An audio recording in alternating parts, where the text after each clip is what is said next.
Muito bem, Thalita. E para falar agora de cultura e democracia, a gente tem dois convidados especialíssimos aqui. Temos do campo da arte, não é? Da cultura, enfim, a Lucélia Santos, que é atriz, e o Gregório do Vivier, que é atriz, humorista, enfim, é nosso companheiro, os dois, né? Companheiros de muitas lutas em defesa da democracia. Boa tarde, queridos. Boa tarde. Boa tarde, Thalita, Kátia e Lucélia. Que alegria falar com você, viu? Boa tarde, Gregório, Thalita e Kátia. Uma alegria também. Uma alegria recebê-los, um prazer enorme. Muito obrigada, pessoal. Quero já começar fazendo um encaminhamento, porque é o seguinte, não é novidade que, de fato, o setor cultural foi um dos primeiros atingidos por essa crise, por conta do coronavírus, inclusive foi um dos primeiros atingidos e talvez será um dos últimos a se recuperar, por conta de tudo que envolve manifestações artísticas, de fato, né?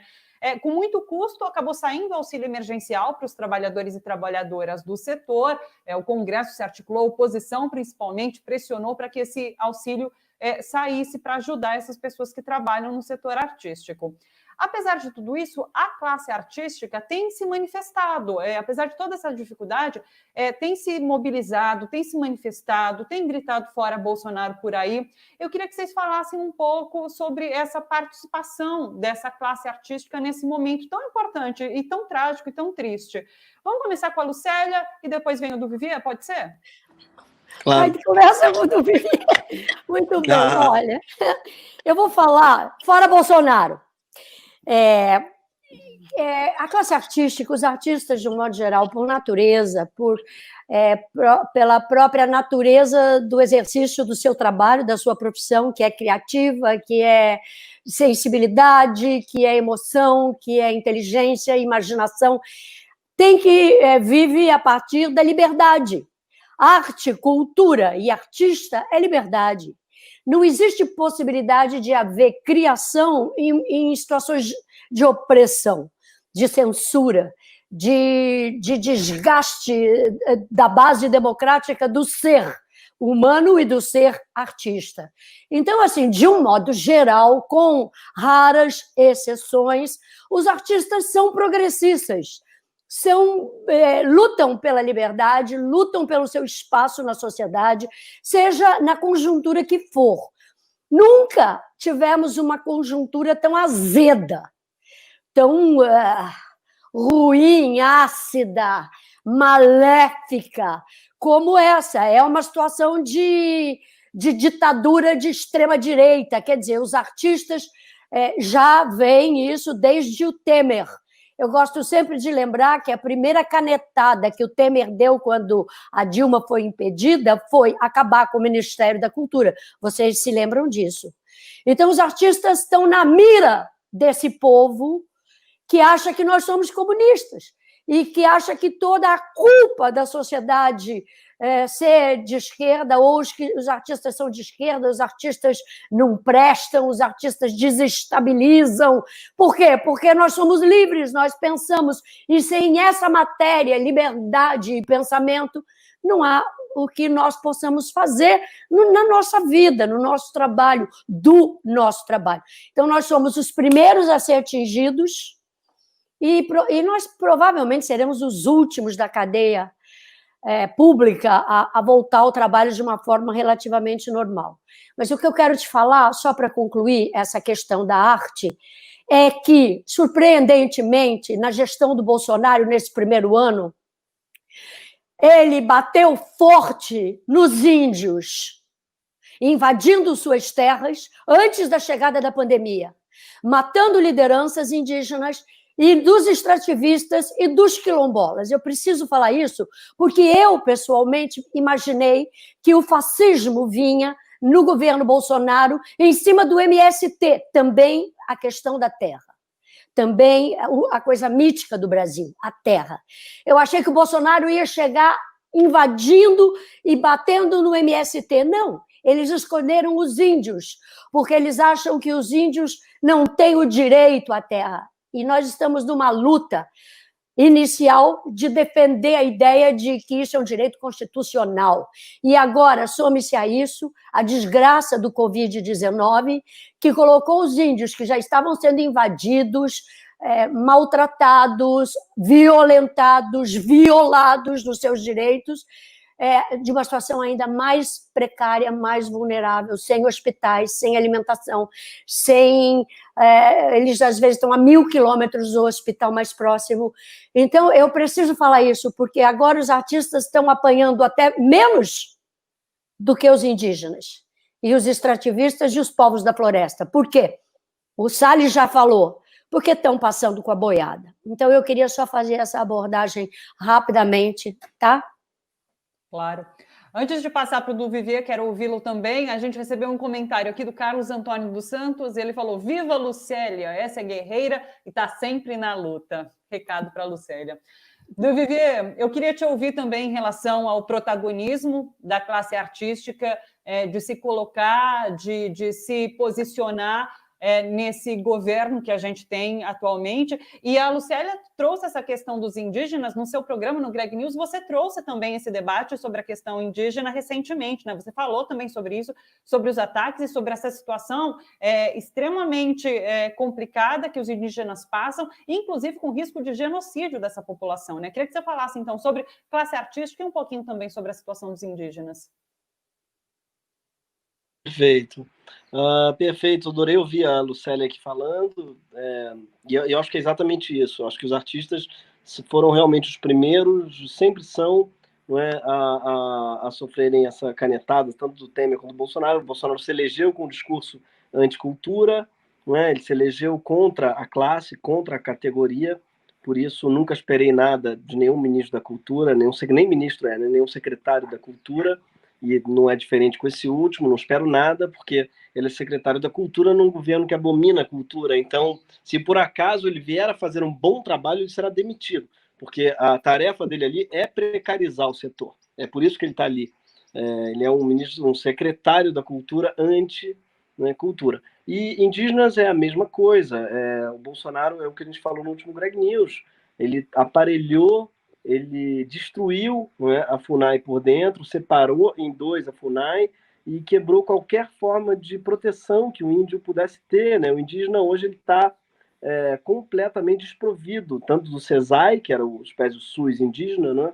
O CESAI foi completamente precarizado, mais médicos que atendiam, era responsável por... Os cubanos eram responsáveis por mais da metade do atendimento aos indígenas, do atendimento médico. Não é? Com a expulsão dos cubanos, que foi basicamente isso que o Bolsonaro fez, sem botar ninguém no lugar, os índios, de repente, ficaram desprovidos. A população indígena ficou muito desprovida de atendimento, com o fim dos mais médicos. Né? Então, é um genocídio mesmo, assim como fizeram tantas vezes no Brasil. Né? Fazendeiros já cansaram de fazer isso. Não é a primeira vez.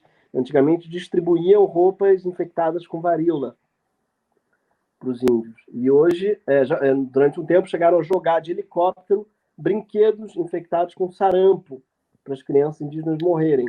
Isso tudo no Brasil, né? O massacre dos Timbiras, tantos outros. A gente teve muitos massacres desse tipo. E a Covid está sendo usada igual. É um uso mesmo político de uma pandemia para terminar uma chacina que já dura 5 séculos. Olha só, minha mãe está aqui. Mãe, manda um beijo para a Lucélia, sua amiga. Lucélia Santos. Não acredito! Tudo bom? Tudo bom, querida? Muitos beijos! Para você também. Tudo de bom aí. Vamos marcar encontros presenciais em breve. Tá bem, espero. Então, eu estou aqui quarentenado com a minha mãe, como vocês viram, estou na casa dela, né? Quem vê o Greg News sabe que a gente fez da casa dela aqui um estúdio de gravação. Então, é o que está nos salvando, inclusive, nessa quarentena, é a presença da família perto, assim. Que bom. Ai, que bom. É porque é muito chato ficar sozinho. Eu estou sozinha. Tá sozinha, Lucélia? Estou nessa casa imensa. O meu filho está em Portugal, minha neta. Aí tem horas que a gente acha que vai pirar. Porque primeiro é normal, eu tenho muito o que fazer, mas depois você começa a falar com os gatos, eu falo muito, com as plantas, com o cachorro. Agora eu falo comigo mesma, falo com os objetos, e começa a achar assim, não, eu vou enlouquecer. Eu acho muito bom quem tem alguém para conversar. Total. Muito bom, cenas da quarentena, né? Cenas dos nossos isolamentos sociais aí, né? Em casa, enfim. Eu queria aproveitar, Gregório e Lucélia, e trazer aqui um tema que eu tenho visto, especificamente agora no lançamento do manifesto, enquanto houver racismo não há democracia, eu vi muitos artistas que assinaram o manifesto. Tive a oportunidade o ano passado de entrevistar o Gregório numa das manifestações antirracistas, ali no Supermercado Extra, aqui no centro da cidade de São Paulo. E eu queria que vocês nos dissessem, nos colocassem uma análise sobre esse momento, né, inflamado do racismo no centro do debate, não é? Acho que seria muito legal ouvir vocês que estão sempre nas lutas antirracistas, mas queria que vocês dissessem para a gente o que vocês estão sentindo, né, com esse momento. Gregório. Não sei por que eu estou mutado. Pronto, desmutou, não é? Tô me mutando. Eu tenho a impressão de que esse é o momento em que o branco está se percebendo branco, não é? No Brasil, finalmente.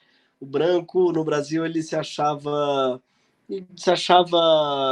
o grau zero. Então, o negro, ele é o outro, e o branco, ele era o senhor da neutralidade, não é? Ele não era portador de cor, nem de raça na cabeça dele.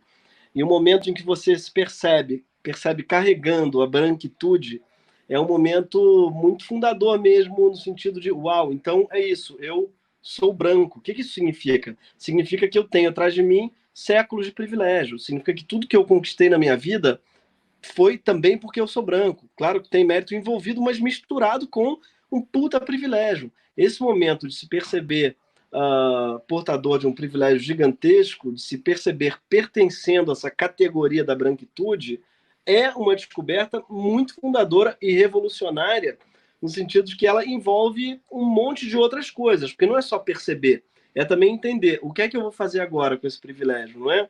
É perceber qual é o meu papel nessa luta, é ficar quieto, não, né? O racismo, como eu tenho lido muito por aí, é coisa de branco. Racismo é um papo para os brancos terem, é um papo que tem que estar nas rodas de branco. Então, eu já me escondi atrás do lugar de fala, confesso, falando assim, não é meu lugar de fala, prefiro não falar de racismo, não é meu assunto, melhor falar com o negro sobre o assunto. E percebi hoje, graças a, claro, muitos amigos negros, mas filósofos negros, escritores negros que eu tenho lido, que esse é um esconderijo, não é? O branco, ele tem que falar de racismo. Inclusive, é o branco que mais tem que falar, no sentido que nós somos os principais agentes do racismo. Então, essa para mim tem sido uma grande descoberta mesmo, entender que esse é um assunto que não nos é proibido, muito pelo contrário, é um assunto que para mim tem se tornado obrigatório e tem atravessado todos os outros papos. Falar de Bolsonaro é falar de racismo, né? Um governo que se elegeu com essa bandeira eugenista mesmo. Falar de desigualdade no Brasil é falar de racismo. Falar assim, todos os temas que a gente vai abordar no Brasil, fatalmente, eles vão esbarrar no racismo. O racismo, ele é central no nosso país, não é? E tem sido muito doloroso perceber como todas essas relações são atravessadas por ele. Ao mesmo tempo, eu acho que é um caminho sem volta. Eu tenho a impressão de que é uma porta que depois você abre na sua vida, depois você põe esses óculos, né? Você não volta a desenxergar. É algo que depois você enxerga, é um caminho sem volta, e eu acho que isso é muito positivo. Muito bem, Lucélia. E você? Eu gostei muito de ouvir o Gregório sobre isso, porque é verdade essa questão. As duas questões que você colocou, Gregório, que eu concordo com você. Uma é que o branco nunca tinha refletido sobre si mesmo como branco, na sua branquitude e como agente de racismo, né? E sendo sempre na sociedade o elemento predominante. E também essa questão que você falou de lugar de fala, de ficar constrangido. Não, isso eu não vou discutir o racismo porque eu não sou negro. Eu nunca tive isso, ao contrário. Eu talvez até tenha cometido alguma gafe algum dia, porque eu sempre vou a todas as manifestações negras e contra o racismo. Por exemplo, quando esse menino no supermercado Extra, no Rio de Janeiro, foi assassinado, sufocado, igualzinho a esse americano, igualzinho. E porque o menino tinha furtado alguma coisa e ele foi imobilizado pelo segurança, e o segurança matou ele por ódio, por prazer de matar, porque não havia nem a necessidade no ato de prendê-lo, de detê-lo, e o rapaz não estava armado. Depois ele disse que o rapaz estava armado, era mentira, o rapaz não estava armado, enfim.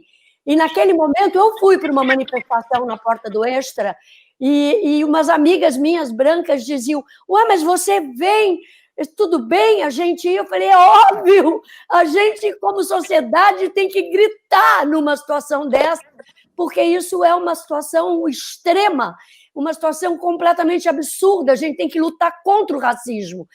E aí eu nunca tive pruridos de lutar, mesmo sendo branca, lutar a favor dos negros, mesmo sendo branca. Sempre falei uma coisa também, que o Brasil é um país negro. Nós somos 50% da população negros. Só que o Brasil nunca assumiu, do ponto de vista cultural, inclusive, essa negritude. Nós somos como Cuba. Só que há uma diferença tão grande entre Cuba e o Brasil. Cuba é um país onde os negros têm um espaço cultural muito importante. E no Brasil, agora temos que avaliar que esse movimento aqui, que sempre existiu, agora está mais inflamado, sim, por causa dessa onda que está vindo dos Estados Unidos, de manifestações antirracistas, onde o movimento negro sempre foi muito forte, muito organizado.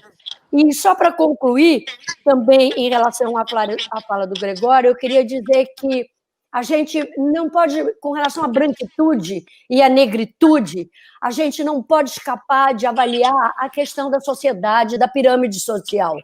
A classe pobre brasileira, em sua grande maior parte, são negros. Se você vai para a periferia, para os lugares onde as pessoas são mais pobres, onde sofrem consequências das desigualdades sociais, a maior parte dessa população são negros, e isso é resquício da escravidão no Brasil. Então, a gente não pode deixar de pensar no movimento antirracista sem pensar no movimento social, como libertação. Perfeito. A gente recebeu um comentário da Luísa Batista para o Gregório. Ela deu parabéns para o Gregório pela consciência de se reconhecer como um homem que vem com séculos de privilégios e abordar essa discussão. Tá aí o recado da Luísa para o Gregório. Eu queria fazer uma última pergunta, eu acho, para vocês. A Lucélia trouxe essa questão da canetada de Temer, que foi a primeira canetada que foi para acabar com o Ministério da Cultura. Nesse momento, a gente tem uma Secretaria da Cultura, pela qual passou Regina Duarte e agora tem Mário Frias à frente. Eu queria que vocês comentassem isso, falassem um pouquinho sobre como vocês têm visto essas mudanças na pasta e agora com Mário Frias à frente.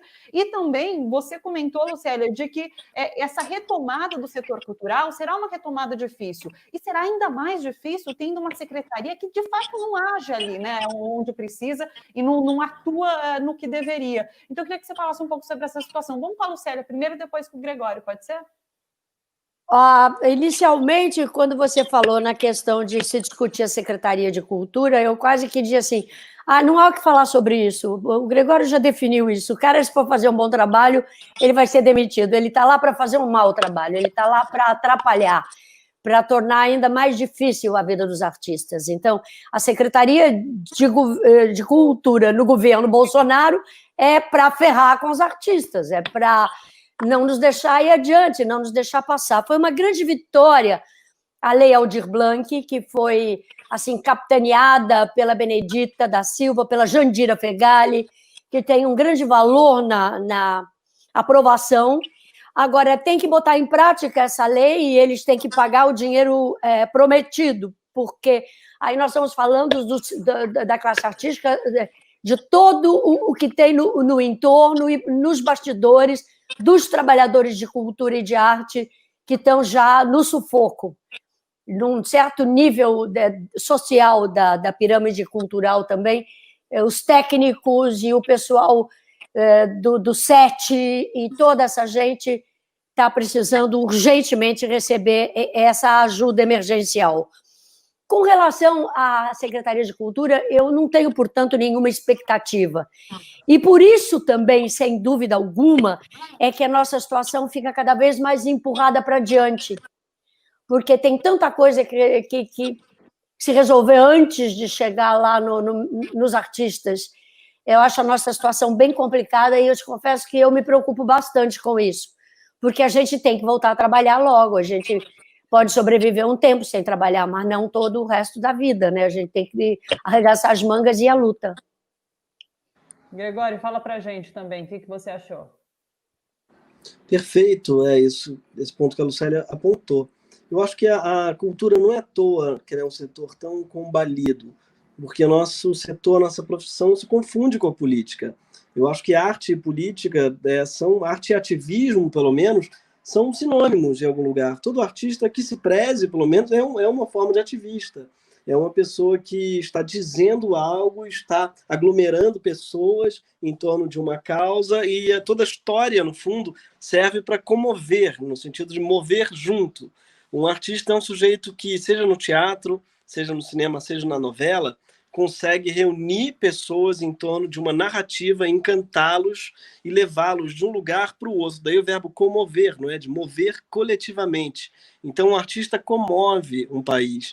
E então isso é muito perigoso. Você vê um sujeito, um artista, tem a capacidade de levar um país junto com ele, esse sujeito ele está concorrendo com a política em algum lugar. Ele tá atrapalhando, ele é capaz de atrapalhar. Um artista é capaz de atrapalhar um projeto político. Tanto é que foram os artistas, não é, junto, claro, com políticos profissionais, que fizeram o movimento do Direta Já, um movimento que, né, antecipou, talvez, em muitos anos, o fim da ditadura militar.